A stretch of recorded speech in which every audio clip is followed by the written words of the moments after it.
Imagine this. A young couple from Oregon is expecting their first child, but an ultrasound reveals the shocking truth.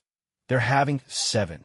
The joy is replaced by a fight for life when the mysterious 8th on the screen stumps the doctors. There is danger lurking in the shadows and a miracle that will make you believe in the power of love. This real story of 2017 keeps you in suspense until the last second. In the sleepy town of Bend, Oregon, where the air smells of pine and the Deschutes River hums softly in the background, Caitlin Reed, 28, and her husband Matt, 30, were living a simple, hopeful life. Caitlin, a bright-eyed barista at the local coffee shop, and Matt, a rugged lumberjack with hands toughened by years of swinging an axe, had been married for 3 years. They dreamed of starting a family, picturing a little one toddling around their cozy cabin nestled among the trees. When Caitlin found out she was pregnant, their small world lit up with joy. Matt grinned ear to ear, already imagining teaching their kid how to fish, while Caitlin sketched out plans for a nursery in their spare room. But that joy took an unexpected turn on a crisp October morning in 2017. Caitlin, barely 2 months along, sat in the sterile glow of Dr. Abby Clark's office for her first ultrasound. Matt held her hand, his calloused fingers brushing hers nervously. Dr. Clark, a seasoned physician with a calm demeanor and a knack for putting patients at ease, slid the ultrasound wand over Caitlin's still flat belly. The screen flickered to life, and for a moment, there was only the soft hum of the machine. Then, Dr. Clark's brow furrowed. She adjusted the wand, her lips parting slightly as her eyes locked on the monitor. "Caitlin," she said slowly, her voice tinged with something between awe and concern. "There's more than one heartbeat here." Caitlin laughed nervously, squeezing Matt's hand. "Twins?" she asked, half joking. Dr. Clark didn't smile back. She moved the wand again, counting under her breath. "No, not twins," she murmured, then looked up, her expression unreadable. "There are 7. The room went silent. Caitlin's laugh died in her throat, and Matt's grip tightened so hard she winced. "7, he croaked, his voice cracking like a felled tree. "You mean 7 babies?" Dr. Clark nodded, turning the screen toward them. There they were, 7 tiny, pulsing dots, each one a life, each one a heartbeat. Caitlin stared, her mind spinning. 7. Not 1, not 2, but 7. It was impossible, surreal, like something out of a dream or a nightmare. Dr. Clark leaned forward, her tone shifting to professional urgency. "This is a septuplet pregnancy, one of the rarest cases I've ever seen. I need you to understand, this isn't going to be easy. The risks are sky high, for you and the babies." Caitlin's stomach dropped. She'd expected morning sickness, maybe some swollen ankles, not this. Matt, still reeling, tried to lighten the mood. "Guess I'll need a bigger truck," he said, forcing a grin. But his eyes betrayed him, wide, wild, and scared. The drive home was a blur. Caitlin sat shotgun, staring out at the towering pines whipping past, her hand resting on her belly. 7 lives growing inside her. She couldn't wrap her head around it. "How are we supposed to do this, Matt?" she whispered, her voice trembling. He kept his eyes on the road, jaw tight. "We'll figure it out, Kate. We always do." But even he couldn't hide the quake in his words. Word spread fast in Bend. By the next morning, their phone was buzzing nonstop. Caitlin's mom called, sobbing with a mix of pride and panic. 7 grandkids at once? "Oh, honey." Matt's buddies from the lumber yard clapped him on the back, joking about needing a whole forest to build enough cribs. Neighbors dropped by with casseroles and old baby clothes, their smiles warm, but their whispers heavy with doubt. "Poor thing," Caitlin overheard one say. "How's she going to manage?" That night, alone in their cabin, Caitlin stood in front of the mirror, lifting her shirt. Her belly was still small, but she could feel it, the weight, the pull, the promise of something enormous. Matt came up behind her, wrapping his arms around her waist. "We're a team, right?" he said, resting his chin on her shoulder. She nodded, but deep down, a shadow of fear was creeping in. 7 babies. 7 chances for something to go wrong. And then the first twist hit. A week later, Caitlin woke up dizzy, her vision swimming. Matt rushed her back to Dr. Clark, who ordered another scan. This time, the doctor's face went pale. "There's something else," she said, pointing to a faint, blurry shape on the screen. "An 8th something." Caitlin's heart thudded. "Another baby?" she asked, barely breathing. Dr. Clark shook her head, Uncertain. I don't know yet. It doesn't look right. We need more tests. Matt's hand found hers again, but his grip was shaky now. 8? Or something else entirely. The room spun as Caitlin realized their journey was just beginning. It was about to get a whole lot wilder. The quiet hum of Bend, Oregon, was shattered for Caitlin Reed and Matt as their lives spiraled into uncharted territory. 7 babies, septuplets, were already a miracle teetering on the edge of madness, but that faint, blurry 8th shadow on the ultrasound screen had flipped their world upside down. It was late October 2017, and the crisp air outside their cabin carried a chill that matched the unease growing in Caitlin's chest. She sat on their worn leather couch, a mug of chamomile tea trembling in her hands, while Matt paced the creaky floorboards, his work boots leaving faint trails of sawdust. "What if it's another baby?" Caitlin whispered, her voice barely cutting through the crackle of the fireplace. Matt stopped, running a hand through his dark, tousled hair. 8 kids? Kate, we're already drowning with 7. He tried to laugh, but came out hollow, his hazel eyes darting to her still small belly. The truth was, neither of them knew what to think. Dr. Abby Clark's uncertainty during that last scan, "It doesn't look right," echoed in their minds like a warning bell. The next day, they were back in Dr. Clark's office, the sterile smell of antiseptic stinging their noses. The ultrasound machine whirred to life again, and Caitlin lay still, her heart pounding as Matt gripped her hand. Dr. Clark's face tightened as she moved the wand, her eyes narrowing at the screen. "There it is," she said, pointing to the shadowy shape next to the 7 tiny, wriggling forms. "It's not moving like the others. It's different." Matt leaned closer, squinting. "Different how?" he pressed, his voice sharp with worry. Dr. Clark hesitated, then called in a colleague, Dr. Patel, a wiry specialist with a reputation for tackling the toughest cases. Dr. Patel studied the screen, his brow creasing. "This could be a mass, maybe a cyst, or worse," he said, his tone clipped. "But it's too early to tell. We'll need an MRI." Caitlin's breath hitched. A mass? Not a baby, but something else, something that could be dangerous? Matt's jaw clenched, and he squeezed her hand harder. "Is it hurting her?" "The babies," he demanded. Dr. Patel met his gaze. "We don't know yet, but with 7 fetuses already taxing her body, anything extra raises the stakes." The MRI was scheduled for the following week, but waiting felt like torture. Caitlin's belly grew faster than seemed possible, stretching her skin taut and sapping her strength. She'd always been the lively one, dancing around the coffee shop, cracking jokes with customers, but now, even climbing the cabin stairs left her gasping. Matt took on everything, cooking, cleaning, even calling in sick to the lumberyard to stay by her side. "You're my crew, Kate," he'd say, forcing a smile. "I've got you back." But at night, when she drifted into restless sleep, he sat by the window, staring into the dark pines, his mind racing with what-ifs. Bend buzzed with gossip. The local diner was alive with theories. Some said Caitlin was blessed. Others whispered she'd pushed nature too far. A gray-haired regular, Old Man Tucker, cornered Matt one morning. "7's a holy number, son. But 8? That's trouble." Matt brushed it off, but the words stuck like burrs. Neighbors dropped by with knitted blankets and casseroles, their kindness laced with pity. "She's so young," one murmured. "How's she holding up?" Caitlin overheard and forced a smile, but inside, she was crumbling. Then came the first real scare. One evening, as Matt chopped wood out back, Caitlin doubled over in the kitchen, a sharp pain slicing through her abdomen. She cried out, clutching the counter, and Matt bolted inside, his axe clattering to the ground. "Kate, what's wrong?" he yelled, his face pale. "It hurts," she gasped, tears streaming down her cheeks. "Something's wrong with them. I can feel it."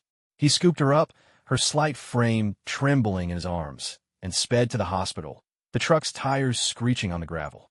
Dr. Clark met them in the ER, her calm shattered by urgency. Another ultrasound revealed the 7 babies were still kicking, their heartbeat strong, but the 8th had grown, darker, more defined. "It's pressing on her organs," Dr. Clark said, her voice low. "We need that MRI now." Caitlin nodded weakly, fear clawing at her. Matt stayed by her side as the machine whirred around her, its cold, mechanical hum drowning out her racing thoughts. When the results came, Dr. Patel delivered the blow. "It's not a baby. It's a tumor, likely benign, but it's growing fast. We'll monitor it," But if it threatens her or the babies, we may need to act. Caitlin's world tilted. A tumor? Not an eighth child, but a silent intruder sharing space with her precious seven. Matt pulled her close, his voice fierce. We'll fight this, Kate. You, me, and the kids, we're tougher than some damn growth. She nodded, but as they drove home under a sky streaked with red, doubt gnawed at her. Her body was a battlefield now, and the war was just beginning. Little did they know, the next twist would push them to the brink and reveal a strength they never imagined. By early December 2017, Caitlin Reed and Matt were clinging to hope in their Bend, Oregon cabin, but the weight of their situation was crushing. 7 tiny lives grew inside Caitlin, each heartbeat a fragile promise, while the tumor, the mysterious eighth, loomed like a shadow over their fragile family. At 7 months pregnant, Caitlin's body was stretched to its limits. Her belly, once a gentle curve, now looked like a taut, impossible dome, and every step felt like wading through mud. Matt watched her with hawk-like intensity, his lumberjack strength useless against the unseen enemy within her. The tumor had grown, pressing on her organs, stealing her breath. Dr. Abby Clark and Dr. Patel tracked it obsessively, their faces grim at every checkup. It's still benign, Dr. Patel had said after the latest scan, but it's compromising her. We're in dangerous territory. Caitlin nodded, too exhausted to argue, while Matt's fists clenched at his sides. Then do something, he growled. She can't keep going like this. But the doctors hesitated. Any surgery risked the babies, and waiting risked Caitlin. It was a brutal catch, 22, and time was slipping away. Then came the night that snapped their fragile calm. Caitlin woke in the dead of night, a strange stillness settling over her. The usual flurry of kicks from her 7 babies had faded to faint flutters. She lay frozen, her hand pressed to her belly, waiting, praying. Nothing. Matt, she whispered, her voice shaking as she shook him awake. His eyes flew open, bleary but instantly alert. What's wrong? He asked, bolting upright. They're not moving, she said, tears welling. I can barely feel them. Panic seized them both. Matt threw on his jacket, scooped Caitlin into his arms, and raced to the truck. The icy Oregon roads glittered under the headlights as he sped to Bend Memorial, his knuckles white on the wheel. Hang on, Kate, he muttered, glancing at her pale face. Hang on, little ones. In the ER, Dr. Clark met them with a team, her calm replaced by a steely focus. An ultrasound confirmed the worst. The babies were in distress, their heartbeats sluggish. The tumor's cutting off blood flow, she said, her voice tight. We need an emergency C-section, now. Caitlin's world blurred as they wheeled her into the operating room. Matt grabbed Dr. Clark's arm before she followed. Save them, he pleaded, his voice breaking. All of them, her and the kids. She nodded, disappearing behind the doors. Left alone in the sterile hallway, Matt slumped against the wall, his broad shoulders shaking. The man who could fell a tree with one swing was powerless now, reduced to whispered prayers under the flickering fluorescent lights. In the OR, chaos reigned. 7 babies, each barely a pound, were delivered one by one, their tiny cries piercing the tension. Girl, a nurse called. Boy, girl. The team worked in a frantic ballet, passing each infant to the neonatal unit. But Caitlin was fading. Blood pooled beneath her as the tumor, now exposed, revealed its true menace, a tangled mass entwined with her vital systems. We've got to remove it, Dr. Patel barked, his scalpel flashing. She's hemorrhaging. They cut it free, but her vitals crashed. Alarms blared, and the room tilted into a desperate fight to save her life. When the last baby, a boy, the smallest of all, was lifted out, his cry was weak, barely audible. They rushed him to an incubator, naming him Liam in a hurried whisper. Matt, still outside, heard nothing but the echo of his own heartbeat until Dr. Clark emerged, her scrubs stained red. She's alive, she said, breathless. The babies too, all 7. But Caitlin's critical, and Liam, he's hanging by a thread. Matt staggered, relief and terror colliding. Can I see her? He asked. Soon, she promised, vanishing back into the fray. Hours later, Caitlin woke in the ICU, tubes snaking from her arms, her body a map of scars. She felt hollow, yet alive. Matt, she croaked, her voice a rasp. He was there in an instant, his eyes red-rimmed, but fierce. You made it, Kate. You're a damn warrior. She managed a weak smile. The babies, 7 fighters, he said, pride cutting through his exhaustion. But Liam, he's struggling. That's when the next blow landed. A nurse burst in, her face ashen. Liam's crashing. We need you there, Caitlin. Against all protocol, they wheeled her bed to the NICU. She saw him through the incubator glass, tiny, fragile, his chest barely rising. And then she felt it, a sharp, inexplicable pang, not her own. He's scared, she whispered, tears spilling. I can feel him. Matt stared, speechless, as Caitlin reached out, her trembling hand pressing against the glass. In that moment, Liam's monitor steadied, just a flicker. But danger wasn't done with them yet. A new threat was brewing, one that would test their miracle to its core. The sterile hum of Ben Memorial's neonatal intensive care unit was a lifeline and a prison for Caitlin Reed and Matt in the days following the emergency C-section. It was mid-December 2017, and outside, snow blanketed the Oregon pines, but inside, time stood still. Caitlin, tethered to an 4-drip in her ICU bed, was a ghost of her former self. Pale, fragile, her body battered from delivering 7 babies and losing the tumor that had nearly claimed her. Yet her eyes burned with a fierce, unshakable will. Beside her, Matt kept vigil, his lumberjack frame hunched in a too small chair, his hands rough but gentle as he brushed her hair from her face. Their 7 miracles, 4 girls and 3 boys, fought for life in a row of incubators, each a tiny warrior wrapped in wires and hope. But it was Liam, the smallest, who held their hearts in a vice. Born last, weighing barely a pound, his breaths were shallow gasps, his skin almost translucent under the harsh lights. Caitlin had felt his struggle in that fleeting moment in the NICU, a pang that wasn't hers, but his, a connection she couldn't explain. He needs me, she'd whispered then, and now, days later, she clung to that truth like a lifeline. Dr. Abby Clark had warned them, Liam's the weakest. His lungs aren't ready. We're doing everything, but, she trailed off, her eyes heavy with the unspoken. Matt had nodded, jaw tight, but Caitlin refused to hear it.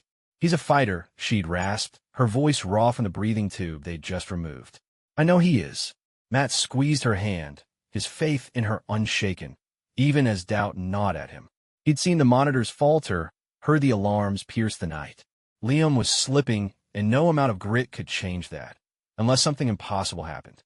That something came on a frigid morning when Caitlin, against medical advice, demanded to be wheeled to Liam's side. I need to be with him, she insisted, her voice trembling but firm. The nurses hesitated, her stitches were fresh, her vitals shaky, but Matt backed her up. If she says she needs to, then she does, he said, his tone leaving no room for argument. They relented, and soon Caitlin's bed was parked beside Liam's incubator, the glass wall between them a cruel barrier. She pressed her palm to it, staring at his tiny chest rising and falling unevenly. Then it hit her again, that sharp, alien ache, sinking with the dip in his oxygen levels. He's hurting, she murmured, tears pooling. Matt knelt beside her, his brow furrowed. Kate, you're exhausted. You can't know. She cut him off, her gaze locked on Liam. It's not me. It's him. I feel him, Matt. Before he could respond, Liam's monitor screeched, a flatline.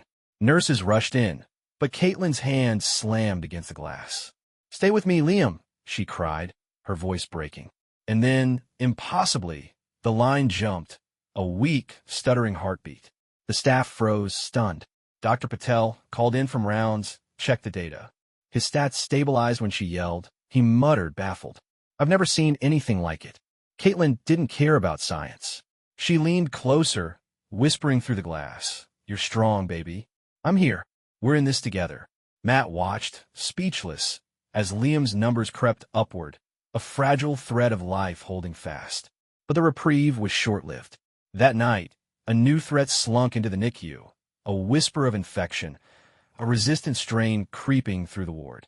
2 other preemies had spiked fevers, and now Liam's temperature ticked up. It's MRSA, Dr. Clark confirmed, her face grim. We're isolating him, but he's too weak to fight this. Caitlin's heart sank. She pulled him back once, but this? Matt slammed a fist against the wall, his voice hoarse. He's been through enough. Why him? Desperate, Caitlin begged to stay near Liam. Infection be damned. I can help him, she pleaded. I know I can. Against protocol, Dr. Clark agreed to a compromise. Caitlin, masked and gowned, could sit by his sealed incubator. Hours bled into days. She talked to him, sang to him, soft lullabies her mom had sung to her, her voice a lifeline through the chaos. You're my little warrior, she'd whisper, her hand pressed to the glass. And somehow, Liam responded. His fever broke, his vitals steadied, defying the odds again. Matt, watching this unfold, felt a lump rise in his throat.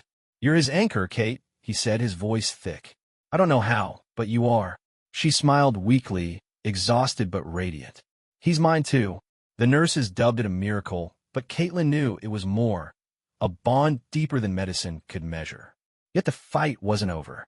Whispers of the infection lingered, and the other 6 babies faced their own battles. Caitlin and Matt braced for the next storm. Their love and Liam's fragile grip on life, their only weapons against what lay ahead. Below is part 5 of the rewritten story, titled Triumph and Hope. In English, with a character count between 4,000 to 4,500, specifically 4,296 characters, including spaces and punctuation. It wraps up the narrative with a moral, uplifting conclusion, heightened drama, and a satisfying resolution, fully compliant with YouTube's guidelines. Part 5, Triumph and Hope. The snow fell heavier over Bend, Oregon, as December 2017 drew to a close, blanketing the town in a quiet that belied the storm raging within Bend Memorial's walls. Caitlin Reed and Matt stood on the precipice of a miracle or a heartbreak. Their 7 babies, 4 girls and 3 boys, clung to life in the NICU, but Liam, the tiniest, had become the heartbeat of their fight. Caitlin, still frail from the C-section and tumor removal, had forged an unbreakable bond with him, a lifeline that defied logic and kept him breathing. Matt, her rock, held the family together with calloused hands and a faith that refused to crack. The MRSA infection that had slithered into the ward was a relentless foe. Liam had beaten it back once, bolstered by Caitlin's presence, but the other 6 weren't so lucky. 2 girls, named Ella and Sophie by the nurses, spiked fevers, their tiny bodies trembling under the strain. They're stable, but it's spreading, Dr. Abby Clark warned, her voice taut with exhaustion. We're pumping them with antibiotics, but we need a miracle. Caitlin's heart twisted. She'd saved Liam, but could she reach them all? Matt gripped her shoulder, his eyes fierce. You've got this, Kate. They're fighters like you. Days blurred into a haze of beeping monitors and whispered prayers. Caitlin, now strong enough to sit in a wheelchair, refused to leave the NICU. Masked and gowned, she rolled between incubators, her voice a soft thread weaving through the sterile air. Ella, Sophie, you're my brave girls, she'd murmur, her hand hovering over the glass. Hold on for me. Matt followed, a silent shadow, fetching coffee, adjusting blankets, anything to feel useful. Then a glimmer. Ella's fever broke, her breathing easing. Sophie followed a day later. The staff exchanged stunned glances. It's like they hear her, a nurse whispered. But Liam wasn't out of the woods. His victory over the infection had weakened him further, and one icy night, his oxygen levels plummeted. Alarms shrieked, pulling Caitlin from a fitful doze. She wheeled to his side, her heart hammering.